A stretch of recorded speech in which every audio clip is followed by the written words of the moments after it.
Տիկին Թանդիլյան ինչ մեղադրանք ունի եւ ի վերջո ինչի համար է մեղավոր Ռուբեն Վարդանյանն իրականում։ Որովհետեւ հայ է, հայրենասեր,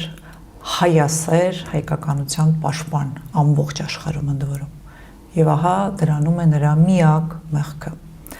Եվ այն հոդվածները, որոնք կարվել են Ռուբեն Վարդանյանի վրա, եթե դուք ընթերցեք, որևէ աղերս չունեն իրականության հետ, որևէ տեսակի։ Այնքան որ եթե դատավարական այդ ֆարսին հետևել եք, գիտեք, որ այնտեղ գալիս էին մարդիկ վկայություն տալու, ովքեր ավարտում էին իրենց ելույթները նրանով, որ չեն ճանաչում Ռուբեն Վարդանյանին, տեսել են նրան ինչ-որ սոցիալական ցանցերում, հարթակներում։ Այսինքն մարդիկ էին տալիս վկայություն, որ կապ չունեն Ռուբեն Վարդանյանի հետ որևէ ձևի առնչություն չեն ունեցել։ Եվ այս դատավարական ֆարսը տևեց տարիներ, միայն այն պատճառով, որ Հայաստանի Հանրապետությունը դեռ չի կանգնել իր քաղաքացիներին։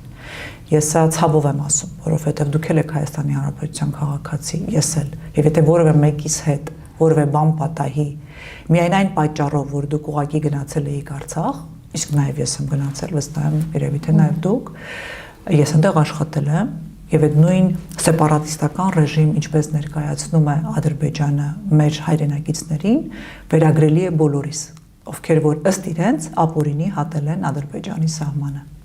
Այնտեղ աշխատել, ապրել, քայլել, եւ հետեւաբար այդ հոդվածները կիրառելի են յուրաքանչյուրիս համար։ Դուք պատկերացնում եք ինչ դատավճիռներ են դրանք, որով ամբողջ հայ ժողովուրդը մեղավոր է։